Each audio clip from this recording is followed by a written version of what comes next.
हिमालय किरीटिनीं ब्रह्मराजर्षिरत्नाढ्यां वंदे भारत मातरम। वंदे मातरम। जय हिंद, जय भारत, वंदे मातरम। देश की आजादी में सर्वस्व न्यौछावर करने वालों सपूतों की परिचय श्रृंखला में आज मैं मातृभूमि सेवा संस्था की बेटी ऋतंभरा गोवा मुक्ति संग्राम के अमर बलिदानी बाला देसाई जी के महान योगदान पर प्रकाश डालना चाहती हूँ। आदरणीय गुरुजन, 15 अगस्त सन 1947 को भारत की आजादी के उपरांत भी देश के कई हिस्से आजादी की आस लिए अपनी लड़ाई लड़ रहे थे। उन्हीं में से एक था गोवा। आज के ही दिन 8 फरवरी सन 1928 को गोवा के दरगलिम में बाला देसाई जी का जन्म हुआ था। उनके पिता गोपाल देसाई जी खेती बाड़ी किया करते थे। बाला देसाई जी गोवा मुक्ति के लिए संघर्षरत प्रमुख क्रांतिकारी संस्था आजाद गोमांतक दल से जुड़ गए। बाला देसाई जी अपनी क्रांतिकारी टीम के साथ पुर्तगाली पुलिस एवं सेना के ठिकानों पर हमला बोलकर उन्हें नुकसान पहुंचाने का कार्य करते थे। साथियों, 2 मई सन 1956 की बात है जब बाला देसाई जी अपने साथियों के साथ पुर्तगाली पुलिस द्वारा घेर लिए गए। पुर्तगाली पुलिस की संख्या ज्यादा होने के कारण गोलीबारी में बाला देसाई जी का शरीर गोलियों से लहूलुहान हो गया। इस गोलीबारी में उनके कुछ साथी भी बलिदान हो गए। गुरुजन और साथियों, ऐसे ही असंख्य बलिदानों से आज आप और हम आजाद हैं। अंत में मैं यही कहना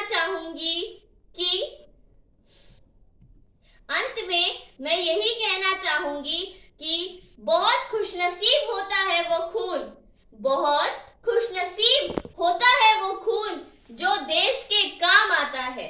बहुत खुशनसीब होता है वो खून जो देश के काम आता है। आओ झुककर करें प्रणाम जिसके नसीब में ये मुकाम आता है। जय हिंद, जय भारत, धन्यवाद। वंदे मातरम। जय हिंद, जय भारत। देश की आजादी के लिए अपना सब कुछ न्यौछावर करने वाले सपूतों की परिचय श्रृंखला में आज मैं मातृभूमि सेवा संस्था की बेटी ऋतिका खरेटा गोवा मुक्ति संग्राम के अमर बलिदानी बाला देसाई जी के जीवन पर प्रकाश डालना चाहूंगी। आदरणीय गुरुजन, 15 अगस्त 1947 में भारत आजाद हुआ था, परंतु कुछ हिस्से ऐसे भी थे जो अपनी आजादी की लड़ाई लड़ रहे थे। उनमें से एक था गोवा। आज ही 8 फरवरी सन 1928 में गोवा के दरगमील में बाला देसाई जी का जन्म हुआ। उनके पिता गोपाल देसाई जी खेतीबाड़ी किया करते थे। बाला देसाई जी गोवा की मुक्ति के लिए स्थापित प्रमुख क्रांतिकारी संस्था आजादी गोमांतक दल से जुड़े। इस दल के साथियों के साथ वे अनेक पुर्तगाली पुलिस स्टेशन व सेना के अड्डों पर हमला बोला करते और उन्हें भारी क्षति पहुंचाने का काम करते थे। 2 मई 1956 में बाला देसाई जी और उनके साथियों को पुर्तगाली पुलिस ने घेर लिया। पुर्तगाली पुलिस की संख्या ज्यादा थी।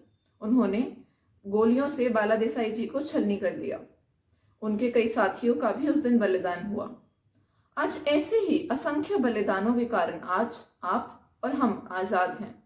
अंत में मैं यही कहना चाहूंगी, बहुत खुशनसीब होता है वो खून जो देश के काम आता है। बहुत खुशनसीब होता है वो खून जो देश के काम आता है। आओ झुककर करे प्रणाम, आओ झुककर करे प्रणाम जिसके हिस्से में। वंदे मातरम। जय हिंद, जय भारत। देश की आज़ादी में सर्वस्व न्यौछावर करने वाले वीर सपूतों की परिचय श्रृंखला में से मैं मातृभूमि सेवा संस्था की बेटी अनुशिका आप सभी के सामने बाला देसाई जी के महान योगदान पर प्रकाश डालना चाहती हूँ। साथियों, 15 अगस्त सन 1947 के उपरांत देश के कई ऐसे हिस्से थे जो अपनी आज़ादी के लिए लड़ाई लड़ रहे थे। उन्हीं में से एक था पुर्तगाली उपनिवेश गोवा।